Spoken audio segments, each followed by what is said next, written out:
racing fans, and welcome to America's Day at the Races with live coverage from Aqueduct. But here in Hot Springs at Oaklawn Park, it's Fantasy Day. 100 points on the line to the winner to qualify for this year's Kentucky Oaks. Welcome to the infield here at beautiful Oaklawn Park. I'm Maggie Wolfendale alongside Richard Migliori. And Mig, it is Fantasy Day, and we're commemorating this with a Torpedo Anna 2 years ago, 2024 winner, giveaway as a bobblehead for her. Yeah, I really like it too. They did a good job with it. Got a blanket of flowers on her and everything. And bobbleheads always bother me a little bit, though. I have a bad neck.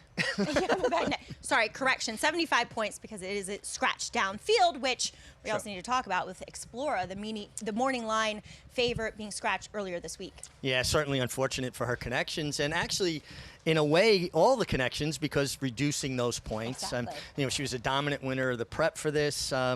But hopefully that she can rebound, recover. I guess she had spiked a fever, and maybe she can still make the Kentucky Oaks. Yeah, it sounds like she's going to try to train up as 95 points, so more than certain to get her into the field. But we kick things off here with a Arkansas-bred maiden claimer, 35,000, mile and an eighth here, Mig. Three dueling 5-2 shots here with the 1 Irish Guard, 5 mandatory mission, and number 6 God's Country, who's trying to stretch out here. Will he be successful in doing so in his 17th career start? Yeah, it's not my usual MO to pick a horse that's 0 for 16, but I am picking the 6 God's Country. Just got the impression that this horse is going to get very comfortable. There's not a tremendous amount of speed signed on here. And coming out of those sprints, I think this horse projects to get a forward and good trip. Is that the biggest stretch out, those 6 to 9 furlongs with the 2 turns? It really is, Yeah. and it's tough. I mean, you know, there's a dividing line someplace between 8 and 9 furlongs. His races 4 and 5 back would definitely make him a winner here. We'll see if he can stretch his speed as we send it up to track announcer Matt Dinnerman for the first race at Oaklawn Park here on Fantasy Day. No Kid of Mine. Bedazzling Strategy. Delegate and Fosforito to the outside post. 12 races today. Should be a fun afternoon. Good luck to you. We're ready to go in the opener. We're off and running on Fantasy Day 2026. Good start from Mandatory Mission, who's put into play early. Gets a tap on the shoulder to get up towards the pace. Yankapin quick. Irish Guard down on the inside. Irish Guard, Yankapin, they're side by side. Mandatory Mission tucking right behind them, getting towards the rail. He's third with God's Country as they corner. No Kid of Mine, the gray horse. He's next in the group here. Bedazzling Strategy to his outside. Fosforito, third last. Piercy Road, he's second to last. And Captain Amazing is at the back of the pack. Can only see backside as they make their way towards the three-quarter pole. Irish Guard, Yankapin. They're side by side here. Yankapin's going to take control of things. Irish Guard gets a breather, concedes the lead. He's second now, just a half length back though. And God's Country third, slowing the pace down here in the second quarter mile. The top two get breathers. God's Country, with that in mind, is moving up, and he's third, 3 wide, just a half length off Yankapin, who's got ahead in front of Irish Guard. Mandatory Mission, he's 3 lengths off the lead as the top 3 now line up, approaching the half-mile pole here. No Kid of Mine still biding his time in the 5th spot, 2 clear of Piercy Road. He's past Fosforito and Bedazzling Strategy. Captain Amazing still at the rear as they go into the forward turn. Here's God's Country turning up the heat now. He goes to the lead. Irish Guard under pressure second now. Yankapin between them. God's Country cruising to the front. Yankapin in second with Irish Guard as they round the forward turn. Both runners being asked to get going as God's Country opens up 2.5 lengths, diving to the rail. Now he's 3 ahead at the quarter pole here. Now he's 4 in front at the top of the stretch. God's Country all alone on the lead. As he comes off the turn, he's increased the leading margin to 7 now. God's Country clear. It's a 1-horse race with a furlong to go. The battle's for second. Yankapin's there. Then Irish Guard and Mandatory Mission, but with a 16th to go, God's Country has run off the screen in the opener here for Joe Belmer. God's Country, 17th time's the charm for him. He crushes. Yankapin second. Mandatory Mission third. Irish Guard fourth across the finish. Stroll in the park for God's country as he dominates here. Mig didn't immediately go to the lead, though, but he did look as though he got in a nice rhythm. That was the key. I mean, he just got in a beautiful rhythm up into Joey Belmer's hands. He's such a nice kid, and I really think that his riding continues to evolve and improve, and this horse was just much the best. I know it was his 17th try to get it done, but dropping class in the right group, I think, really made the difference.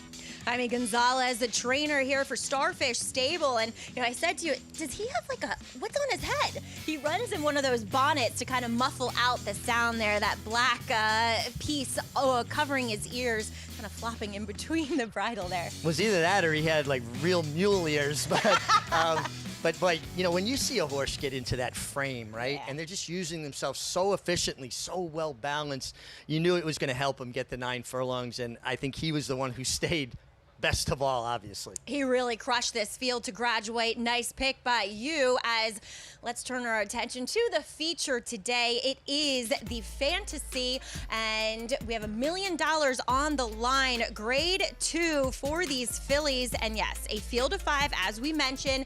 The scratch coming from the even money morning line favorite Explora. She was your winner of the Honeybee last time. She will not play today.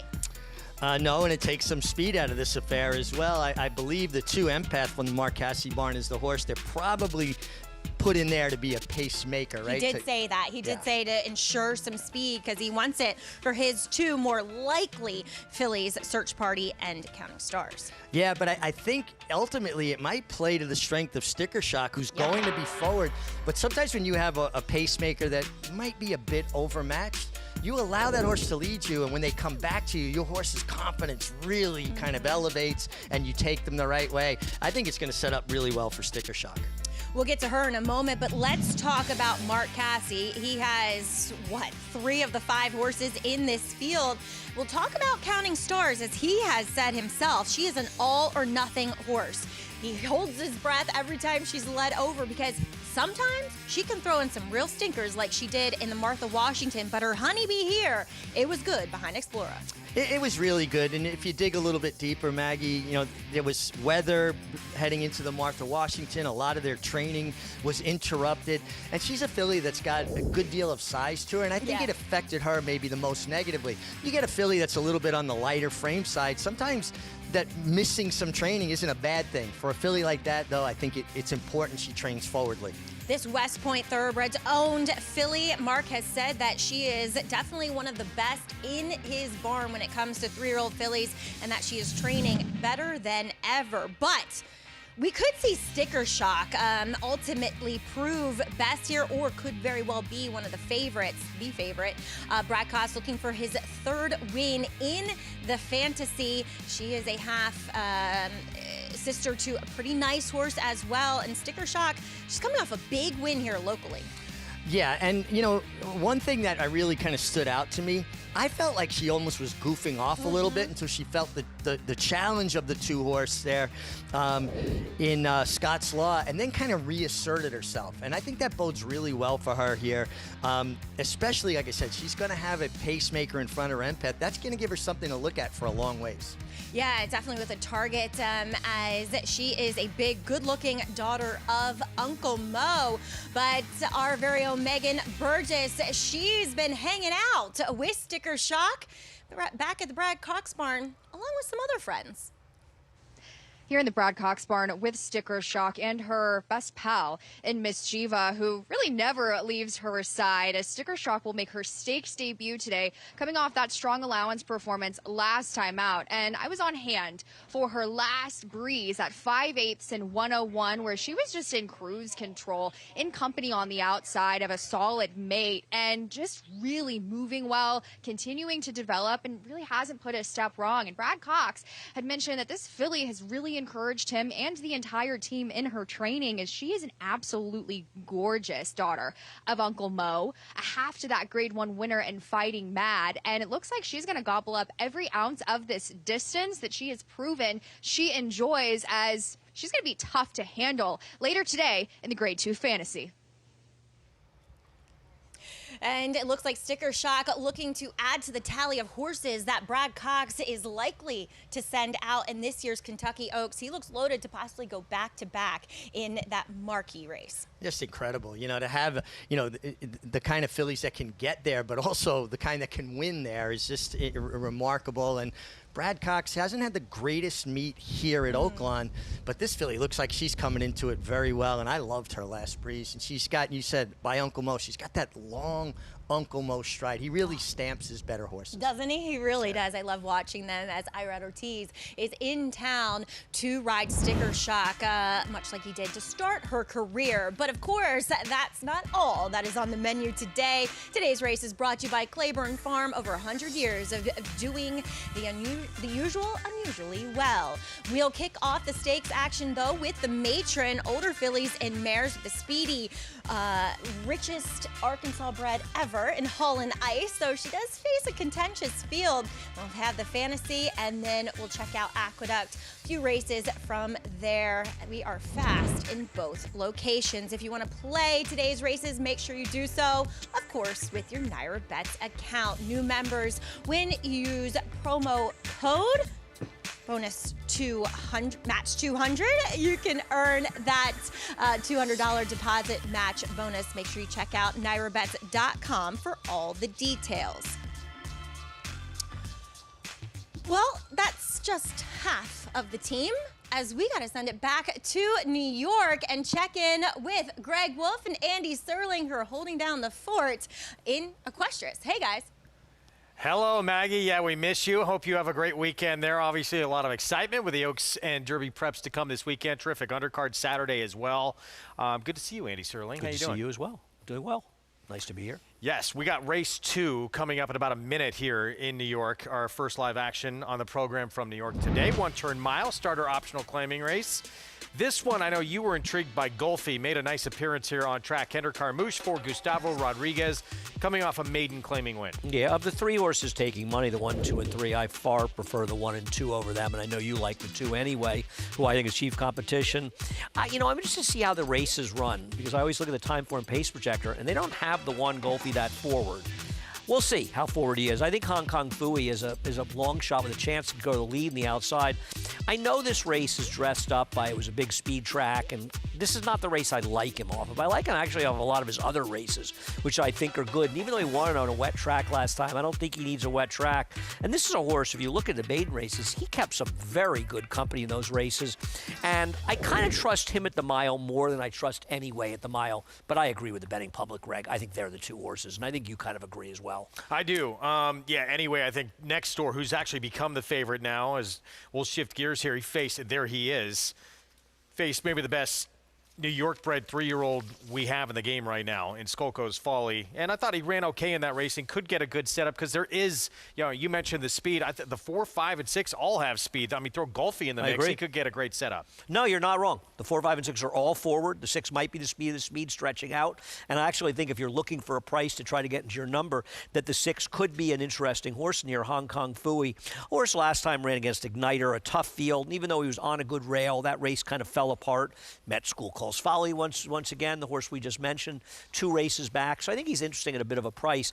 Bold Love, I don't trust Bold Love. A turf horse, yeah, that won an off-the-turf race last time with a perfect trip. Not an off-the-turf race, I'm sorry, an off-track race last time.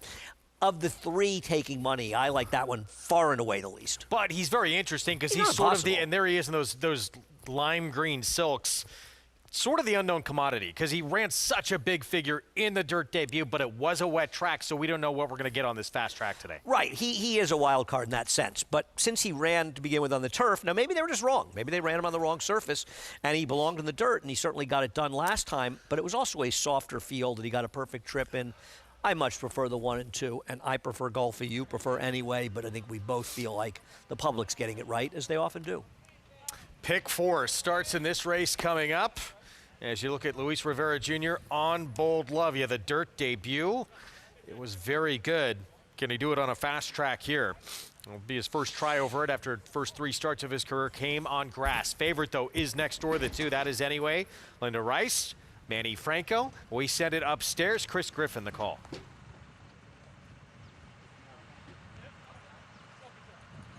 Hong Kong Fui.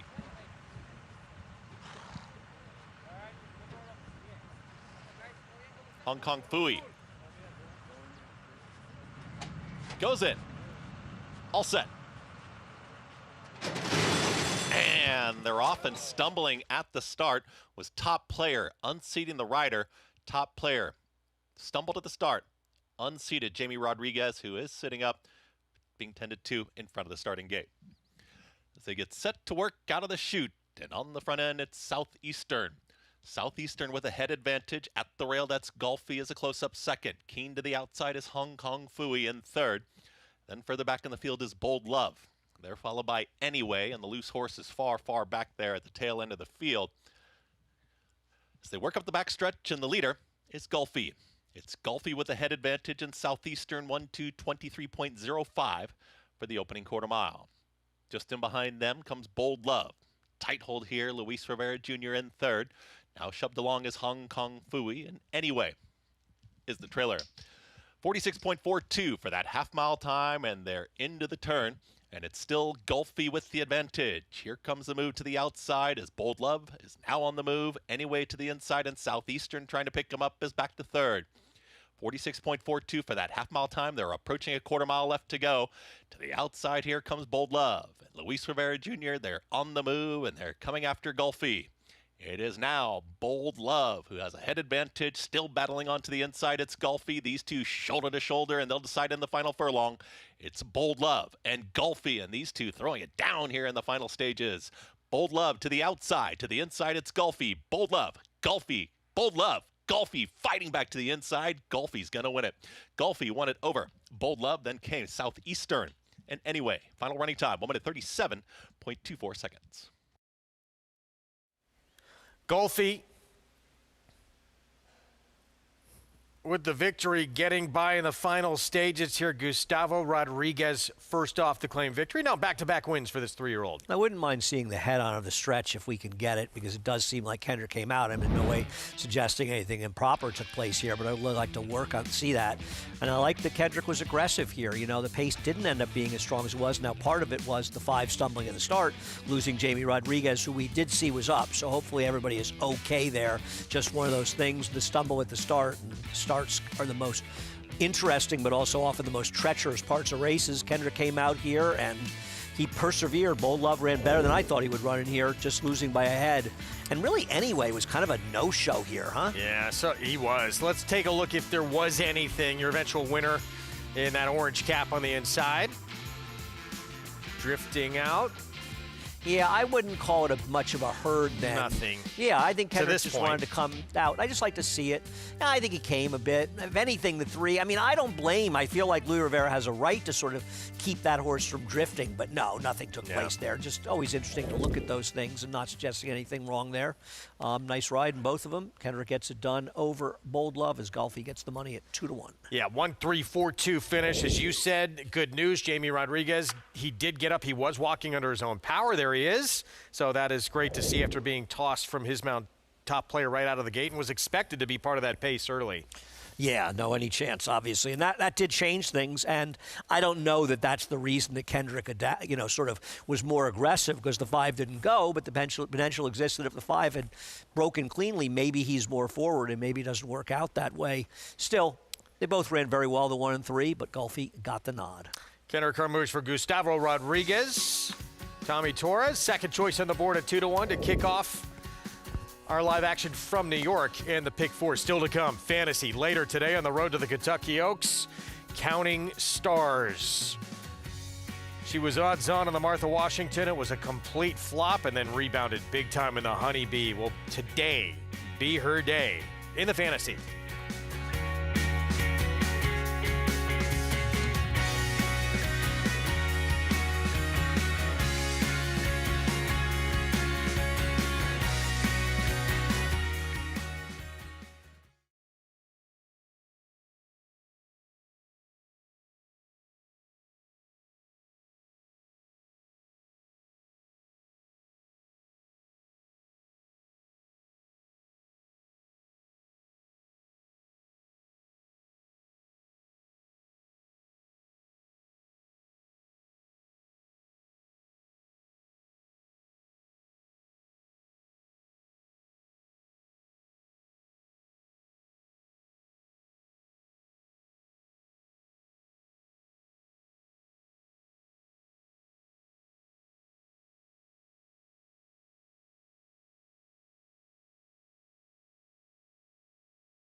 Back with you on our Fox Sports 2 coverage. Belmont Stakes Racing Festival, last chance to see that tremendous week of racing in the third and final leg of horse racing's Triple Crown at historic Saratoga. BelmontStakes.com/tickets is where you can be part of the action.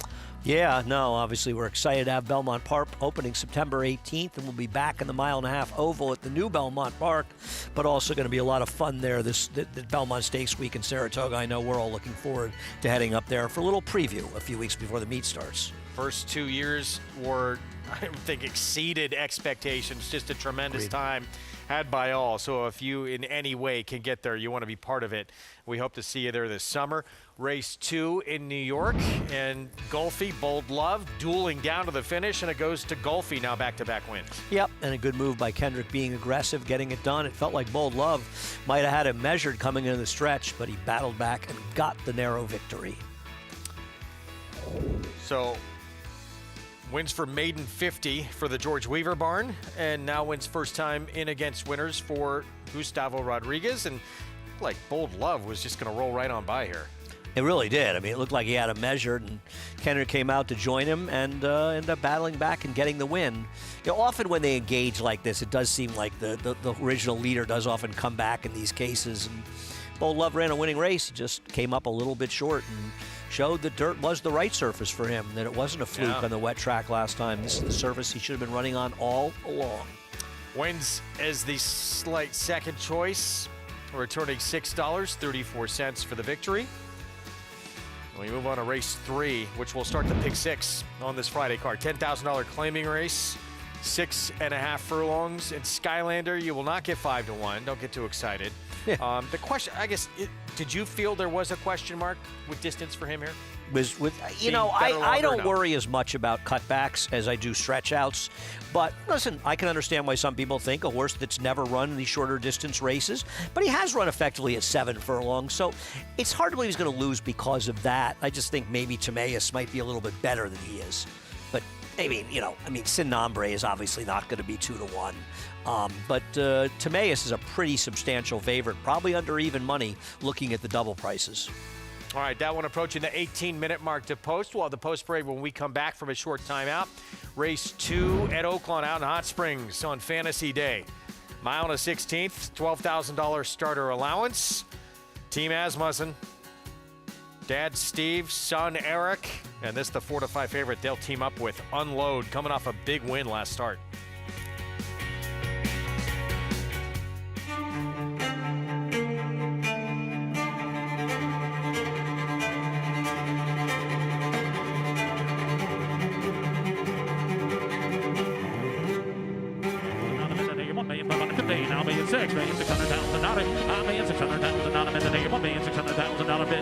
Now 650. $1,650,000 $1,650,000. Anybody else want $650,000 $1,650,000 $1,600,000. Thank you. You bet with Naira Bets. Bet any track, anywhere, anytime. Download the Naira Bets app to play today and get a $200 deposit bonus. Watch live horse racing. Get expert picks. Boost your bankroll with weekly promotions and hone your handicapping skills with exclusive tips and tutorials. Download the Naira Bets app now. Sign up now to claim your $200 deposit match bonus. You bet with Naira Bets. The sun shines bright on Caraconte. His first crops of racing age are showing brilliance on the racetrack with a high percentage of stakes winners. His versatility is evidenced by winners on all surfaces across the globe. It is all she feels pretty. Yet another grade 1 for this magnificent daughter of Caraconte. And his offspring are lighting up the sales ring. $300,000, Emma. Thank you. Caraconte, standing at Gainesway. Saturday on FS2, special coverage of the Dubai World Cup brought to you by Hill & Dale at Alapa. With Breeders' Cup Classic and 2-time Saudi Cup winner Forever Young facing an impressive field of contenders. Coverage begins Saturday morning, 8 Eastern on FS2. The Belmont Stakes Racing Festival returns for the final time to historic Saratoga Racecourse. Don't miss the Belmont Festival at Saratoga. June 3rd through 7th. Secure your place in history at BelmontStakes.com.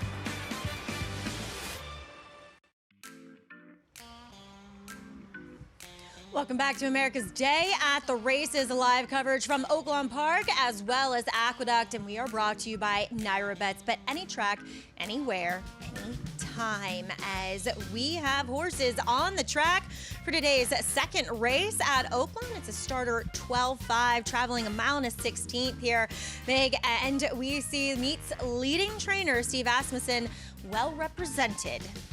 Has the favorite and the second choice, starting off with Unload, who comes off a huge win. This was a claim back for Steve Asmussen, so have familiarity with the horse, and good inside draw should be tough. Youngest son, Eric, will be in the irons. Here's number 2, Tahoe Run, could add speed to the mix. Yeah, I feel like this horse will have to be forward. Rafael Bejarano putting together a very good meet. Beyond Best goes second off the claim for Todd Jordan. Well beaten last time by Unload, will have to improve. Got Motac, he's one that goes second off the claim for Heather and Iron. Yeah, and he does his best running when he's allowed to lay coast. It's also a character in a South Korean sitcom. Well, that is useless information for the day. Cobblestone Bridge, he has no speed. Would be a bit of a surprise.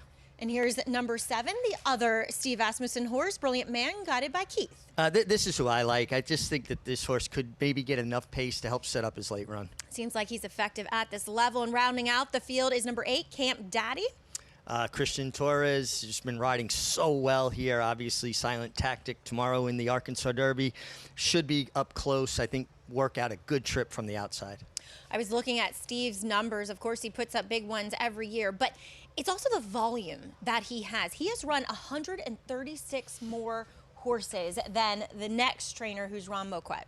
Well, and last year Steve was the leading trainer here at Oaklawn with 41 winners. He's already got 45, and there's plenty of meat left. So from the beginning of this meet, they've been hitting on all cylinders. Last year, a little bit of a slow start. This year, they've been solid throughout. Well, if you want to play today's races, we have a promo for you. Of course, both tracks that we're showing on America's Day at the Races. Bet at least $50 each on Aqueduct and Oaklawn today and earn that $10 bonus, win or lose. All you have to do is opt in over at NairaBets.com. So you like the other Asmussen horse in here. That is number 7, Brilliant Man. But let's check out his main competition, which of course is his stablemate Unload. Here is his last race, which was a huge performance, first off the reclaim for the Asmussen barn. Oh, yeah, and it was just a dominant performance. He set a good trip, but he's a horse that has enough early speed to create his own trip, and he just drew away at will. At times, I don't feel like he's quite as consistent as maybe his uncoupled stablemate and Brilliant Man, who maybe hadn't run a race like that, as strong as that, but I think he's been steady, where he kind of shows up every time. What is Unload's biggest Achilles heel? Is it his inconsistency? Does he project to get the right trip in here? Because it seemed like last time with the stretch back out in distance, he was able to sit closer, which aided his chances. Yeah, and he's got speed directly outside of him, Tahoe Run. And sometimes it's not a bad thing if you got this other speed directly outside of you. Run to the first turn, allow that horse to clear up. They go, now they've created separation and gives you options. Let's talk about the horse that you like. You said consistency is a feather in his cap, especially when at this level, right? The last time we saw him win is when Jade Cunningham dropped him in for this 12-5 price tag. This, of course, is a starter, but maybe just a little bit over his head last time? I just thought it was a much stronger race last time than what he's facing today, other than his stablemate Unload, who, if he runs his last race, there's no doubt he's going to win. But Brilliant Man, to me, kind of shows up consistently. I thought last time, too, tougher group, he was never in the most comfortable position. He was almost running with the emergency brake on, a little bit too covered up, a little too much traffic, even though he never had a steady or anything. I just feel like maybe today he gets a little more comfortable trip towards the outside. He, however, does not have as much tactical pace as his stablemate, as we'll check in with Megan Burgess, who's trackside, for more on Brilliant Man. Meg? Mag, I thought this race was incredibly interesting and incredibly tough to sort through, as you nailed it as far as the pace is concerned. And that's my main issue with the 7 Brilliant Man, is he lacks that early foot. He has had a tendency of getting out of the gate slowly. And I just think his good race that you really want to bet him back on, that 2-back effort, was a complete pace meltdown up front. There were no next out winners from that group, which I do believe is a weaker one than what he has found today. I think he's incredibly vulnerable to the setup of this specific race. And as a closer, I looked to others, knowing though that just being in the paddock with these horses, I question the distance for a lot of these runners, which leads me to your favorite in the number 1 Unload. I think this horse is an out-and-out sprinter. He is tiny. He is incredibly petite, smaller in his frame, and he gets to the mile in a 16, stretching even further out from that mile that he tackled last time out. And while he's ran as long as 9 furlongs in the past, I just question, first of all, how if he wants to go this far, albeit I don't particularly question the plan that Steve Asmussen maps for his horses, but he gets that nice draw from the inside. He's got forward to go. I do believe that he controls here up front with his speed from the inside, as Eric Asmussen has been aggressive. I find he'll have the same tactics. I just think he's a vulnerable favorite, considering just him as an individual, knowing he has the races to win this particular race. But be the number 8 Camp Daddy for Edgar Espinoza. Now, first off the claim, he's got some pretty strong numbers. Past 5 years, 22% here at Oaklawn Park. He's 2 for 9.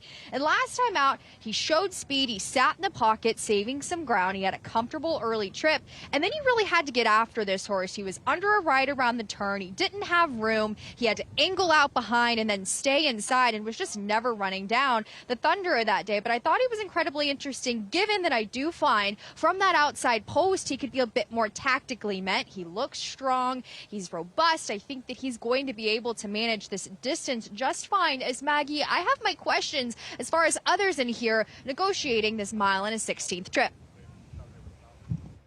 Yeah, I thought the Camp Daddy was very interesting, Meg. Good stuff there, as he could be the one that just sits the trip here. He can be tactical.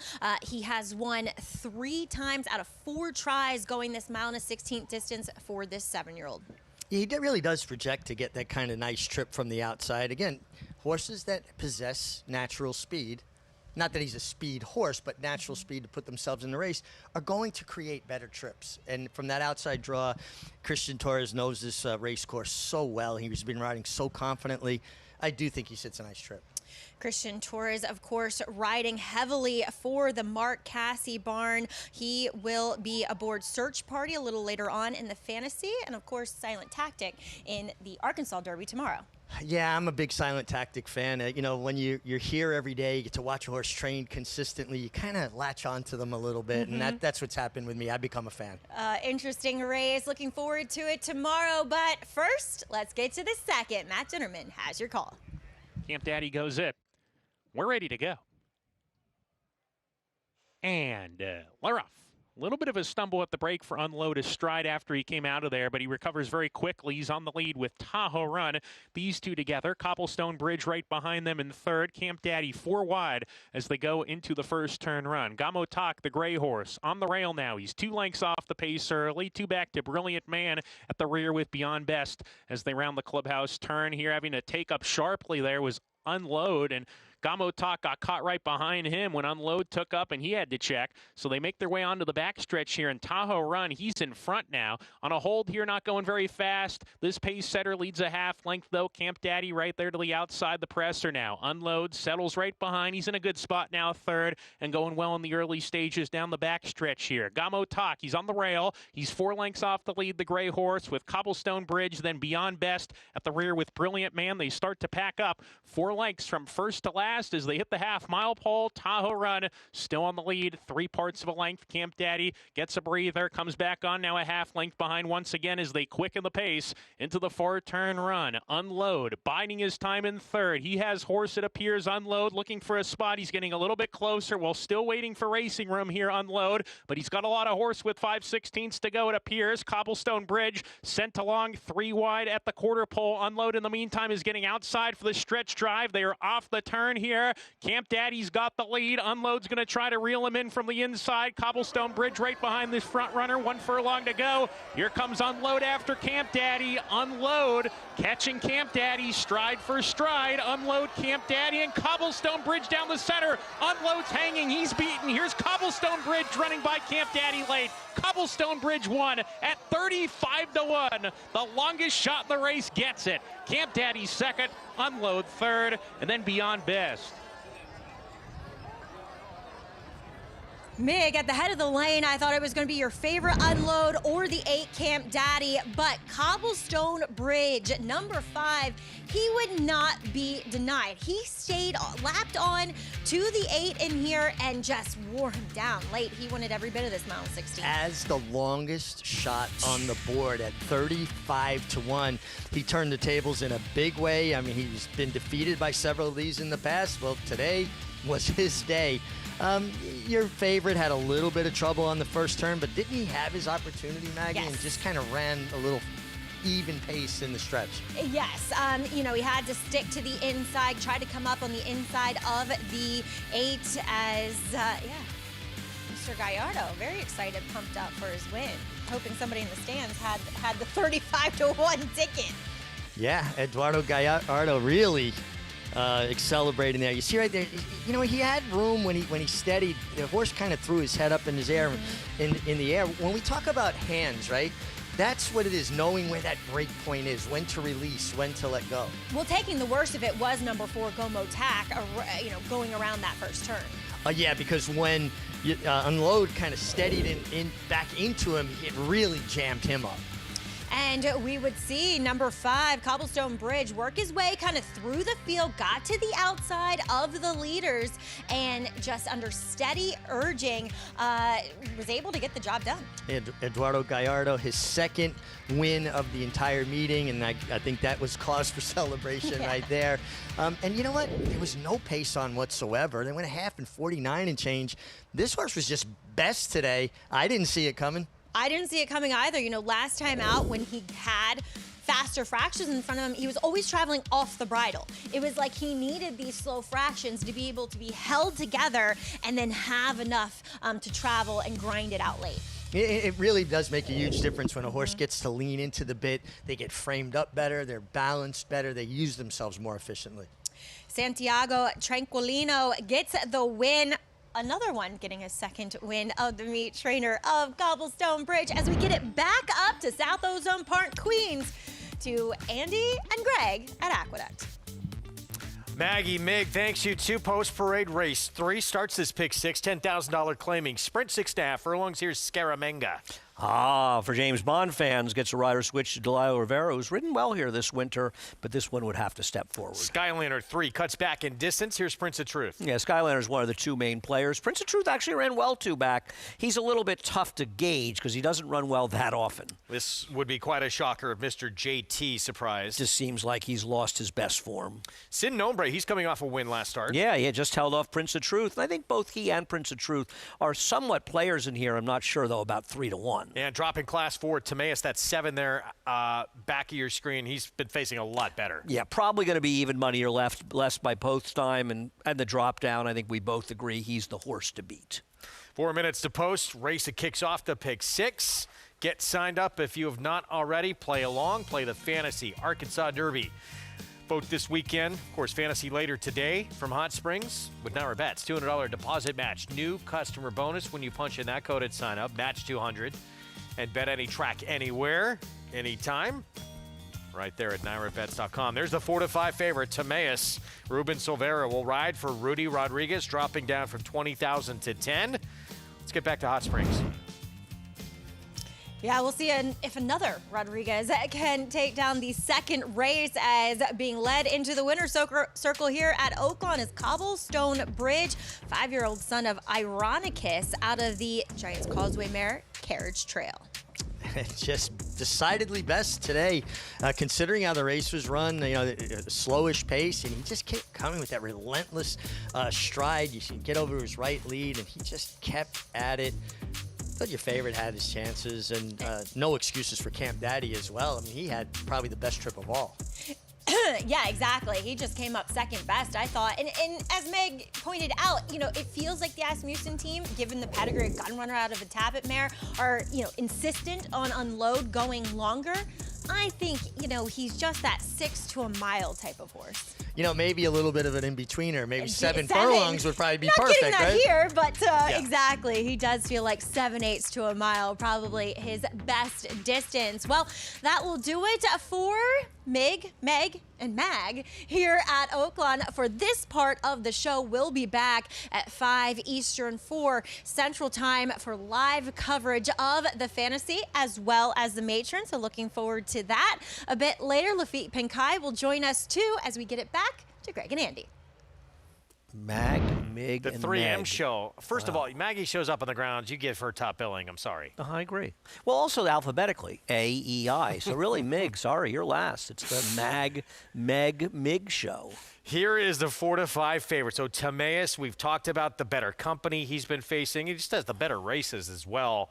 Although, how do you gauge those last couple? Certainly, two back was a disaster. Two back was a disaster, but he was also wide against a gold rail, so the fact he ran badly isn't surprising at all.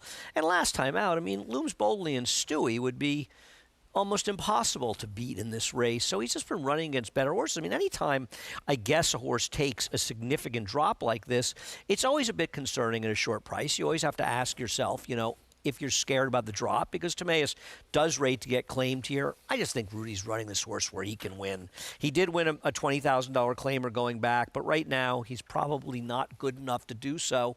And I think when you combine the fact that he's a more reliable sprinter with Skylander being a horse who's been more effective going longer, I think that's one of the main reasons that he's a shorter price. And Skylander's running at this level a lot, and the 7 is making a significant drop. Yeah. Meanwhile, back to the 3, and here's Skylander. So, yeah, very good races that make him in some ways almost the one to beat. But, as you said, against softer company than the 7, and he's been doing it going longer for the most part. And keep in mind, while he ends up closing outside to win the race, his rider, Raylo Gutierrez, who gets as aware of biases as anybody here, he stayed in the rail until the horses came into the stretch. And the leader was a long shot that just sort of fell apart in the late stages, even riding the bias. So while the race collapsed late, Skylander had been on the rail for probably close to 80% of the running of the race. So he benefited from the bias, even though closing outside, Mr. Ripple came back, I think, and didn't run that well. But I like Skylander. He's an awfully consistent horse. And I think you could argue that he has more consistency than Timaeus. Should there be this kind of disparity, 4 to 5 and 2 to 1 between those two? I didn't think there would be, but I always guess wrong on these lines, and I do think Timaeus is the horse to beat. I wonder if the distance question has a lot to do with it. You're more comfortable with the 7, who is the big drop down, but you're also more comfortable that he fits right at the distance. And some people might worry, though I'm not one of them, that Skylander needs more distance. And you get that cozy outside post for Timaeus as well. There he is. Ruben Silvera in those blue silks. He'll be the last to step in for Rudy Rodriguez. Chris Griffin to kick off the pick 6 with this third from Aqueduct. Sin nombre. Timaeus. Goes in. All set. And they're off. Speed towards the inside from Scaramangas in the early mix, and also right there is Prince of Truth, but out wider, Timaeus will press on. Timaeus now as clear as up by a length and a half, and Ruben Silvera trying to slow Timaeus down just a tad. Taps on the brakes here, is up by a full length. Here towards the outside, Prince of Truth is now taking a clear second, back to third Scaramanga. Sin Nombre is in fourth as the leader starts to sprint away. Second to last, Skylander with the trailer, Mr. JT. It's an easy lead for Timaeus. The favorite takes him into the turn and is widening this margin, 23.60. But that opening quarter mile is unopposed on the front end. No turning back, Timaeus. Here towards the outside, Prince of Truth is on the move from second as they try to close in on the leader, Timaeus, who is coming back to the field now. Prince of Truth still running on. Sin Nombre right in behind them. Red Cap and Skylander's going to tip far towards the outside. Timaeus now gets the cue, trying to sprint away once again. They started to close in on that front runner. Timaeus is holding the margin so far. Here to the outside, Prince of Truth still gives game chase inside the final furlong. Skylanders on the grandstand side, but they're just not cutting into the margin. Timaeus, the favorite, Kicks off the pick 6 and does it very easily. Prince of Truth second, then came Skylander and Scaramanga in 1 minute 17.40 seconds. As we said, he felt like a 3 to 5 shot. Wow. He got pounded down even more and deserving of the number he got bet down to. Yeah, and I don't think it was the distance that hurt the 3. He just wasn't good enough today because he made his run and didn't improve his position in the stretch. But Timaeus, Ruben rode him like you're supposed to ride the best horse in the race. He broke well. He was aggressive to get to the front. You don't fool around riding 3 to 5 shots and lollygag in the front end. You ride him like the best horse, and that's what Ruben did. The overlay of the race was Prince of Truth, who ran second. He'd been beaten ahead by Sin Nombre, excuse me. Sin Nombre was 9-2 in here, and he was 12-1. I don't know why there was such a discrepancy in prices between the two, and if you used them, he got second with him. Skylander finished third, but Timaeus, much the best. Look, we liked him. We both thought that price was a little short, and in actuality, might not have been. Yeah, probably too big the way he won. Yep, gets it done quite easily. But I always like when riders, even if they're heavy favorites, you ride them like you know you're riding the best horse. I can't stand it when guys get cute with heavy favorites and obvious horses. The last thing you want to do is lose because you got cute. You get cute with long shots, trying to maybe do something special to get them to win. 3 to 5 on your winner. Formful beginning to the start of this pick 6. It's Timaeus, Ruben Silvera, Rudy Rodriguez, 7-4-3-2 here in the third. From New York, still to come this weekend. Final major prep on the road to the Kentucky Derby. Todd Pletcher has had a ton of success in this Arkansas Derby. Is Renegade for real? He sure looked like it in the Sam F. Davis. His next test coming up on Saturday.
Back with you on America's Day at the Races, brought to you in part by America's Best Racing, making the sport easier to follow. Explore stories, betting tips, and race day insights at americasbestracing.net. What's new at ABR? Arkansas Derby cheat sheet. Patrick Reed providing horse-by-horse analysis, plus capsule for each runner with jockey, trainer, owner, career records, and more.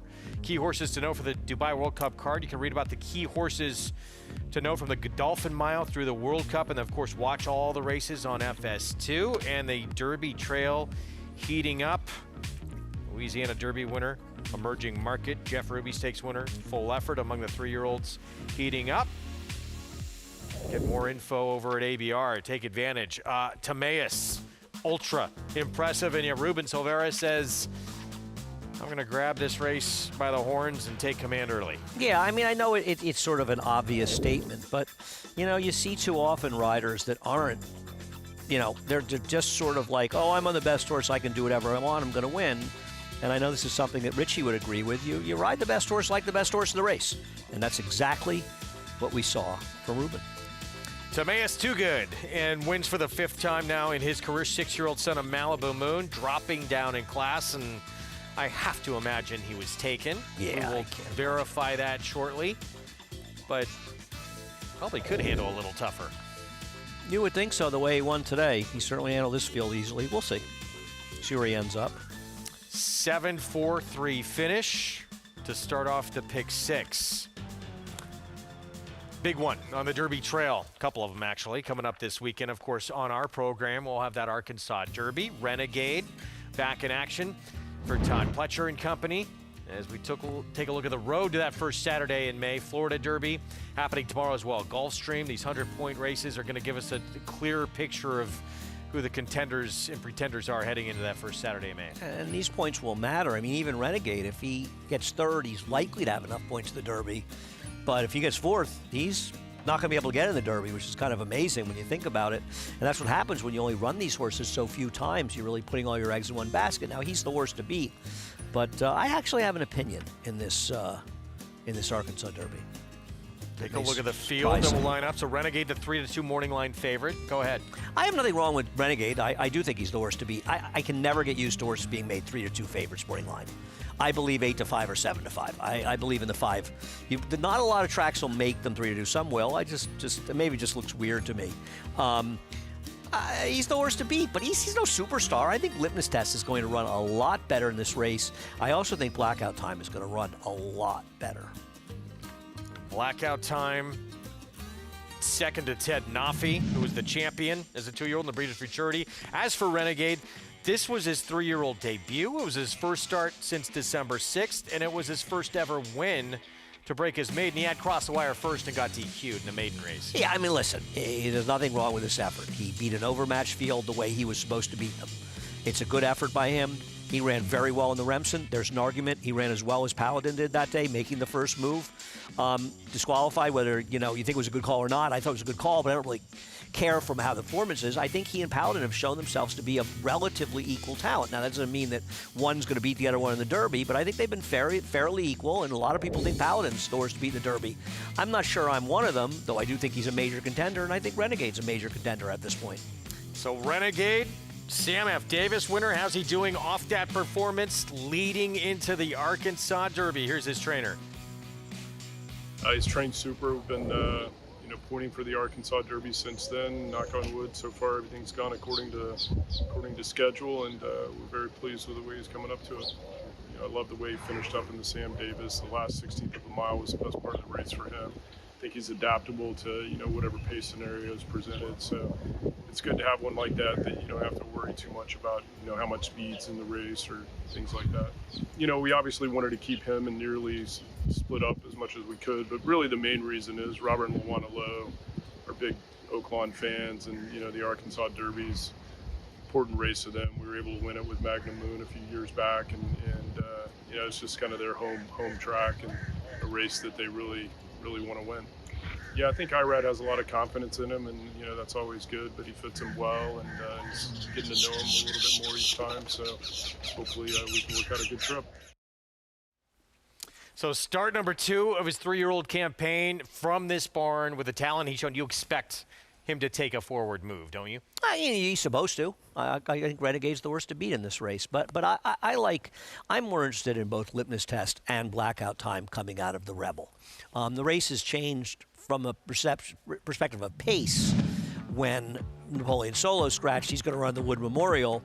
So you're going to have the horse on the rail going to the front in this race, but I think Litmus Test will be in a comfortable spot stalking it there. And, Litmus Test, maybe the pace was too hot, and maybe he needed a race coming off a 3+ month layoff. So I don't think he ran as badly as I initially thought. I do not like Silent Tactic. Silent Tactic may get another decent trip in this race, but he has gotten such a delicious trip in his last race. I think he may be the one that's vulnerable, and the horse that I want to bet is Blackout Time. Blackout Time ran a Beyer speed figure that's fast enough to win this race as a 2-year-old, went second to eventual champion Ted Nafi in the Breeders' Futurity at Keeneland.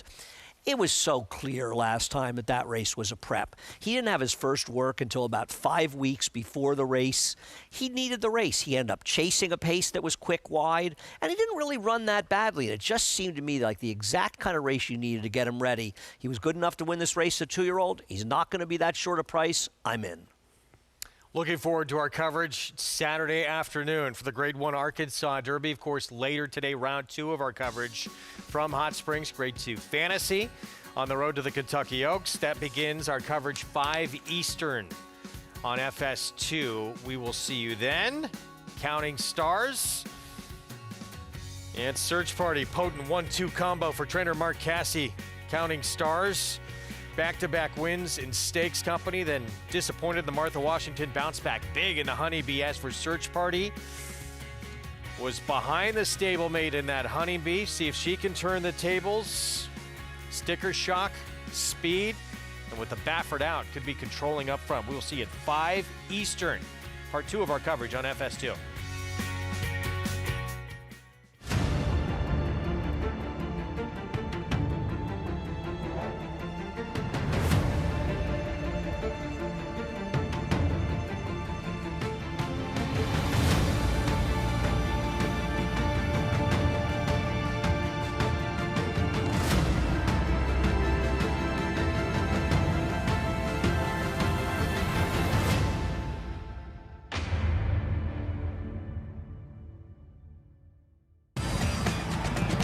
Oaklawn Hot Springs is here for when you need to break away, when you want to reward yourself, when you deserve to indulge, when you want to be close to the action.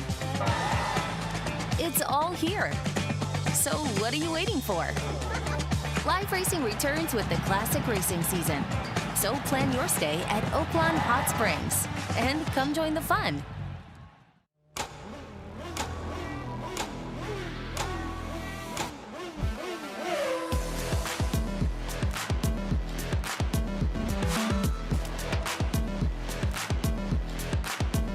Prince of Monaco's Too Good for Moose, an impressive winner of the Best Pal.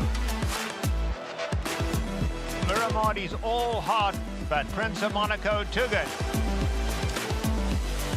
Prince of Monaco, standing at Claiborne Farm.